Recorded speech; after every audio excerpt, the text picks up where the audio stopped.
This video was sponsored by Incogni. Now I was watching my favourite people, Stephen and Max, take the piss out of this guy. You see that fucking Bugatti there through the bushes next to the Ferrari? No, I can't see it. And it got me thinking about all the alpha male accounts which are like, Alpha King Omega! Women are objects. If you don't invest in my 5-point plan, you will be a bitch and legally a simp. If you ain't got a Bugatti, you ain't getting in this batty. You know, those sort of accounts that often get pushed to impressionable young men with no fathers. It's usually some guy on a podcast with horribly coloured and titled subtitles in the middle of the screen being like, oh, eat crypto, punch women, love women, but not too much because love is gay. To be a man, you must rip through the female population like a new Ariana Grande album or a true crime podcast. So today, you and I are going to venture through the main man being pushed by the algorithm at the moment, Mr. Andrew Tate. Nothing is stopping me from becoming Batman. Andrew Tate wouldn't save a dying person. Who knows CPR? Well, me. Help him! No. Why? Because I ain't gay. Oh, for fuck's sake. Fellas, is it gay to try and save another man's life? When you see a man lifeless on the ground, struggling for air, would you save him? And before you go over and give him a...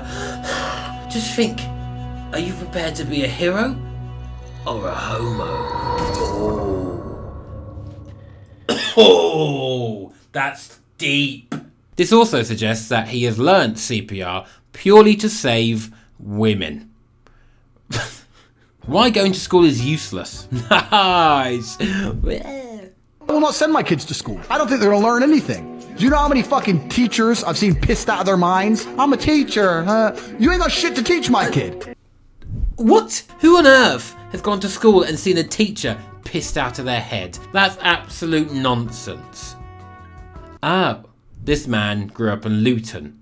So, you know what? That checks out. That really does check out. And I know Luton gets a really bad rap. Oh, Luton shithole. I know people say that, and none of us have been to Luton. Who am I to decide and just assume that Luton is a shithole? I've also never eaten shit. Yet, I know I don't want to do that. Just quickly, 40% of you watching aren't subscribed right now, so if you're enjoying this video, click that fat red button right now, you bumbercluts. I guarantee you don't walk around your house with a sword. Because you're not a commander. I'm a commander. You know, like when you command the troops into battle. That's me. That's how I live my life. So I walk around my house with a sword. And I make threats, like old school threats, like one of the musketeers. I will run you through. Or I challenge men to duels. And they're like, oh, we can't duel, I don't have a sword. You're a full-grown man, you ain't got a sword. Though I think you might be right. I would fucking love to own a sword. Ah, who goes there? I will fight you, ogre. Well, actually, I've just remembered that I am, in fact, a pussy-o. I don't know if you can see it, but I did actually scar my finger when I tried to take the lid off a tin can for the first time in my life. You know what? I shouldn't be allowed anywhere near a sword, because I will cut off my own head. Tate on being off-grid, beach emoji. You need to prevent a single government having access or control over your entire life. Same thing with passports, man.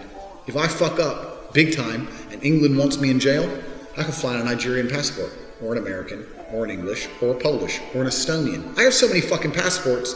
What, are you gonna block them all? If you ban one, I've got another one. I've got bank accounts in 19 countries. My shit is diversified. So am I off grid? No, I'm on so many fucking grids. You can't lock the grid on me because there's too fucking many of them. I actually think this is one of his more sane ideas, but if you're on lots and lots of grids, then you'll get a silly amount of spam, which is like, oh, sign up to our mailing list for meat muscle. Or maybe you'll get a spam call to try and join Andrew Tate's course. However, this is where today's sponsor, Incogni, can come in handy.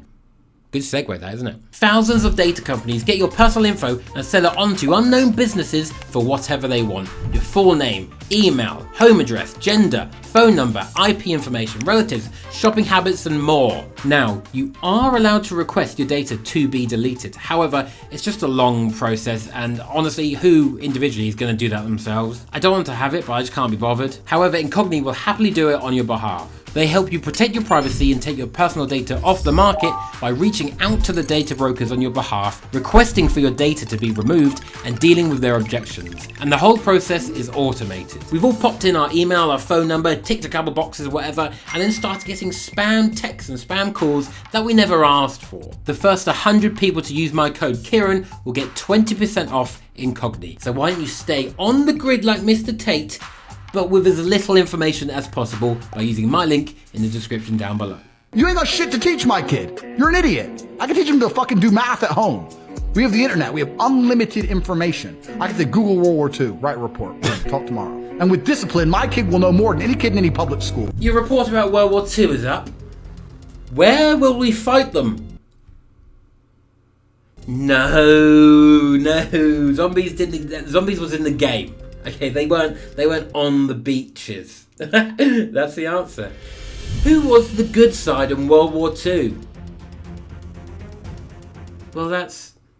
fucking hell. That's not right.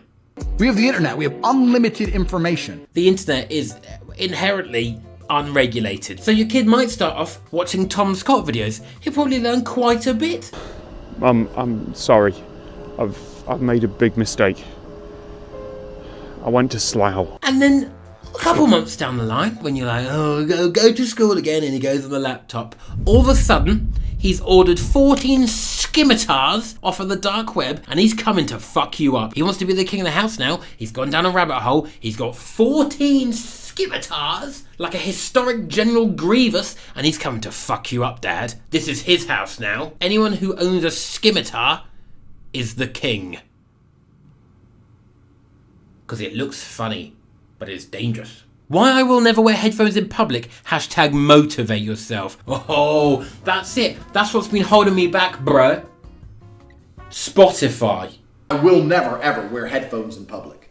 When you put your headphones in and you're walking down the street listening to your music, you are a fucking target.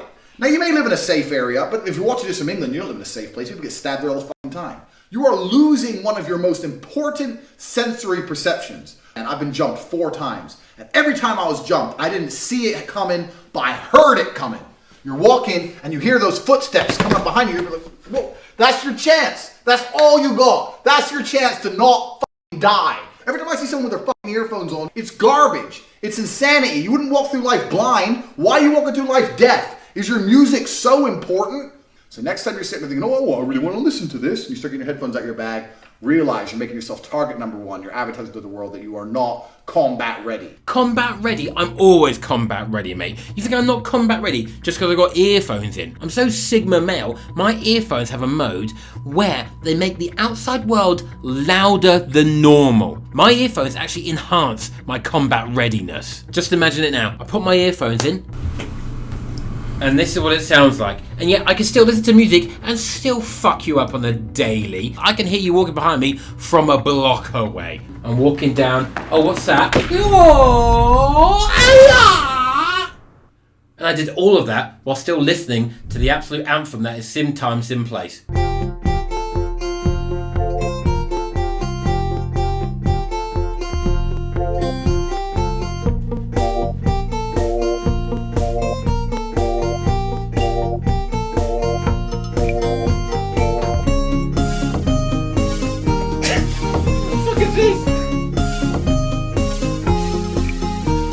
You need to watch gore videos. Steak emoji. Oh god. Have you ever watched Best Gore? Best Gore is like all these videos of the terrible things happening in the world. People getting their heads chopped off, or like drug cartels chopping people up with chainsaws, or people getting shot in the face and all that kind of stuff. Yeah, I have actually. I watch it just before I go to bed. I watch it on my lunch break. Really settles me down, calms the stomach. I watch all these things, and I don't watch them because I'm some kind of sicko. I watch them to try and desensitize myself. Because imagine one day you're sitting in Paris, you're sitting there having a fucking coffee, and terrorists roll through with AKs, and the person next to you has their brains blown out. You're going to stand there and be like, waiting to die like a motherfucker. I'm going to be like, bang, oh, seen that before. Okay, boom, boom, duck and dive in, take one terrorist out, next get the AK, go Rambo, take out all of fucking Pakistan with a Jeep. I don't play games. The funny thing about this, first of all, mental. That's just not happening. But I have had this conversation before with my friends of being like, if a terrorist attack happened right now, what do you reckon? What would you do? It's usually actually split like 50-50. Some people will be like, you know, I'll get under the table, do what I say or whatever, and try and run away, sneak out or whatever. Then the other half are like,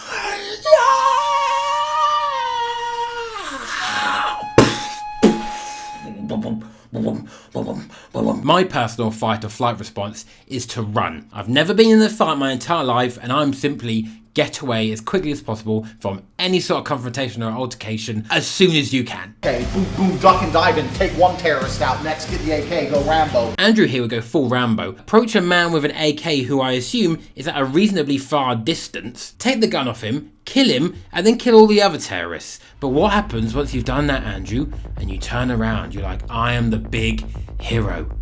But there's a man. He's lying there, he's been hit. He's gone into cardiac arrest, he's on the floor. There's only one thing left you can do to be the ultimate hero. You can save him, because you know CPR. Help him! No. Because I ain't gay. And now the guy's dead. I've been your boy Ciarán. Go and sign up for Incogni using my link in the description down below. And I'm off to go and learn CPR so I can save specifically just the sexy women. Around.